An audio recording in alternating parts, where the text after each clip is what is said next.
this is my place. Actually, I'll show you the external. The Ryan from inspecting my home was already here.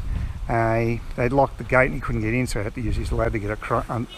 One thing that's weird, they fixed up the slats here, the gate, so they've done a little bit of repair work. Although I found out that the over here where the carport is. Oh, Ryan also, I thought that I put this place down being built in 2010. Well, that's total crap apparently. Ryan estimates it could be in the 80s. That's how old the place is. See here, you've got rotted wood. This is the carport. Quite a large carport, isn't it? See there, yeah, pretty bad rotted wood there. I guess you just got to treat it. So I'm just going to have a wander. He's doing an external sort of look at it. There's that wonderful looking kitchen. Actually, have they changed the colours? No, they haven't, no. They wouldn't bother doing that. So, here's it's a huge veranda area, which is good, but I figure that French doors are what's needed here. That's the master bedroom. Toilet there, ensuite toilet, and laundry here. And there's the kitchen living area.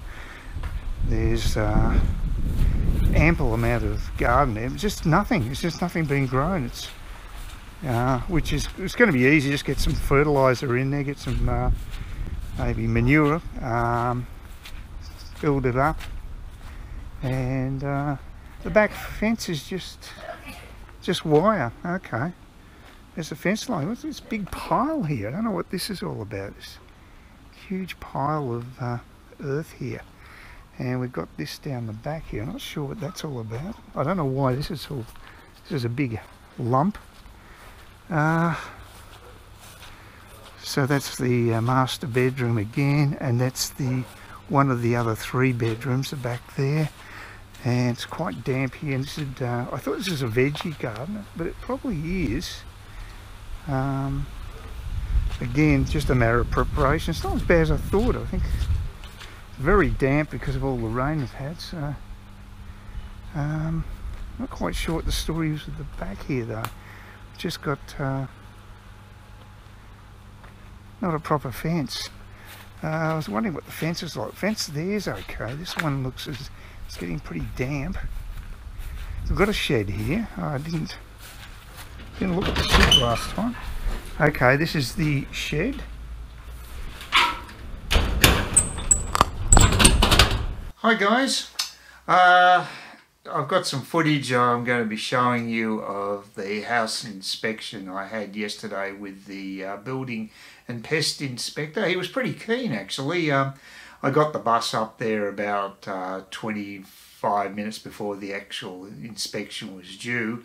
And he was out the front. He's parked out the front in his car and had a bit of a chat to him before he got in there. He was a bit frustrated because he wanted to actually get access to the yard before the actual agent came in to open up the doors so he could have a look inside.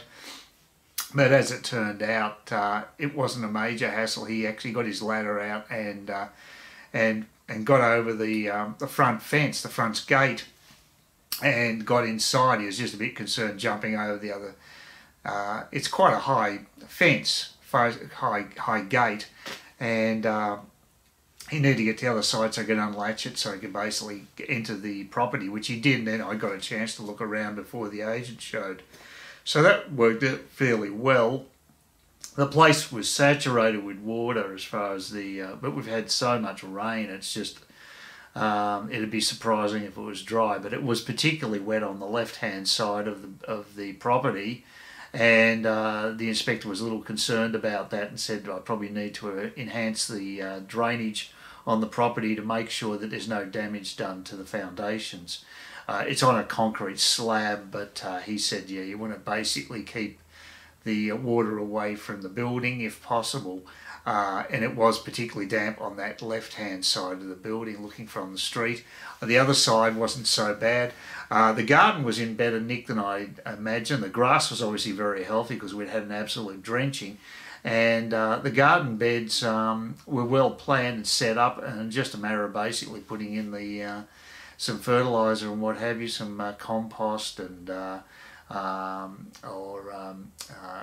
manure and what have you, preparing the beds and then planting. So that's going to be one of the easiest tasks. My major concern is that he discovered termites on the property. Well, the major concern is actually the flooding thing. That's got to be mitigated. He said the termites appeared to be basically just externally there, so that's fine. The other problem that was up on the roof, apparently there's some leakage there, and if ever was going to be leakage, of course it'd be at this moment, because we just had so much damn rain. So it was a good test, and there was a little bit of leakage in the roof that's going to have to be repaired, but it's not a huge deal, and the guttering as well. Just jobs here and there. I've got no idea where I stand regarding the sellers of the property, negotiating with them. You go through your legal representative, and if you find that there are a number of issues, especially like the roof, which I wasn't expecting, and the flooding situation, if I have to pay bucks out for that, well, maybe there's a possibility of getting a reduction on the price, but I'm not sure. It's a bit messy actually, because I also want to ask to have access to the place so I can move furniture in. So I don't want to be too much of a hard ass. I could actually be shooting myself in the foot. Now the inspector thought that the termites hadn't got inside the house where there'd be real problems if there was, but he didn't have total access, so he couldn't find out definitively whether the termites were there, but he thought it was probably just external. But again, I'd have to get a follow-up there. Now, I can't get that much access into the place prior to purchasing it anyway, so it's a catch-22. What am I supposed to do? I can't get someone to go in there with a fine-tooth comb and go into areas that are obscured at the moment, opening up walls and things. It just can't be done until I've actually purchased the property. So it really is a catch-22 situation. So it's a little frustrating. There's obviously a risk involved there. It's obvious if you're going to get a report like this, you're going to find out stuff you don't want to know. And of course, it always happens that way. So it's a bit of a problem. Cost me $450, which is quite reasonable. Generally, it's between $500 and $700 for one of those type of reports. He got it to me very quickly yesterday afternoon when I got home. Shortly after the report showed up in my emails. So he churned it out really fast. Which is good, because I had to contact my conveyancer today early morning to give her the information, the report, and she wants to know if I've got any issues. I told her I'm going to try to get some quotes on the work, because my friend Lynette went through exactly the same situation with her property and got quite an extensive report using the same inspection agency. And she wasn't sure what to do about it. She didn't actually try to get a reduction in price though, in her case, but there was nothing like termites involved, I don't think, in her situation. Apparently 90% of the properties in Kewarra Beach are affected by termites, so there's nothing unusual about that at all. I also discovered that the property that I'm purchasing, I put down in the insurance, it was actually estimated it was built in 2010. Well, actually it was built in 1990, because the actual date is in the electrical box on the side of the house. So they actually give the dates there. So the inspector guy showed me that, so that was good. There's some rotting wood. The worst infestation of the termites is actually a wooden petition that's actually next to the house, and that's the worry. I need to get it away from the house, so there's no chance of contamination into the house itself. He found them there, and he also found them in the stump of one of the trees.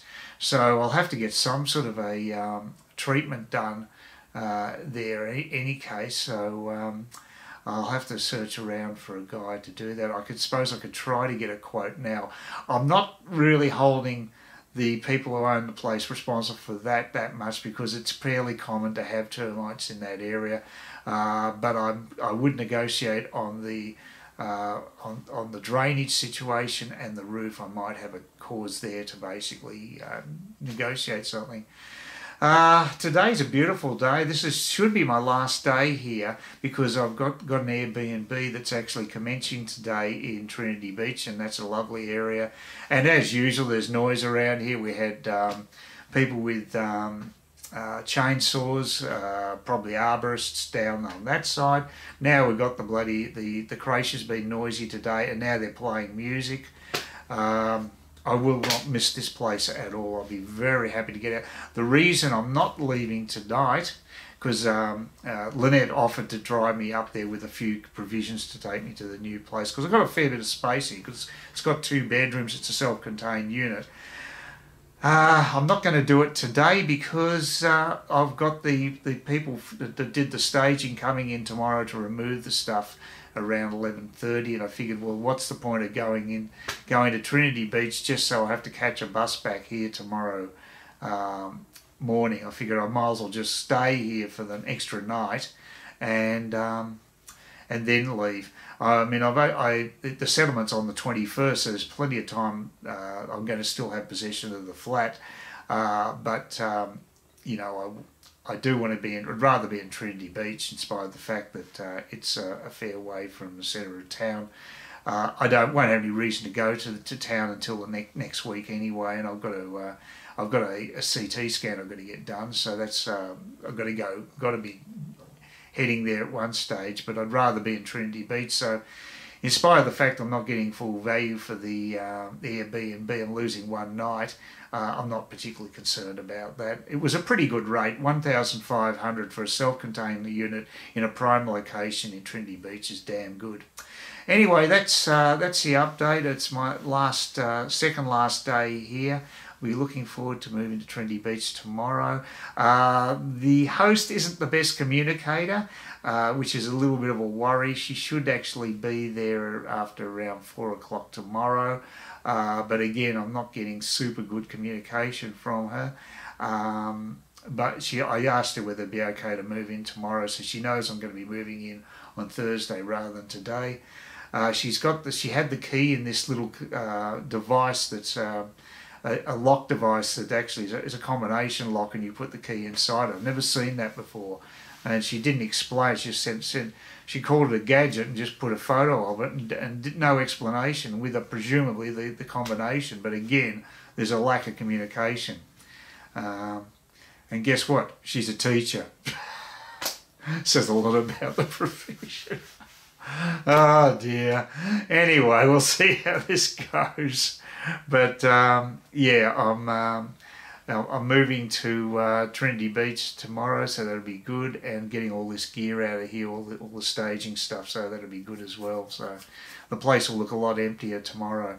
So that's basically my update, and like I say, it's a beautiful day today. The sun's finally come out. We actually had a halfway decent day yesterday, and today we've got proper sunshine, so it's lovely. Really enjoying it. As usual, please give me thumbs up, thumbs down. Comments are always appreciated, and please subscribe to the channel if you find that you're getting some interesting information or entertainment value out of my presentation here. Have a great day.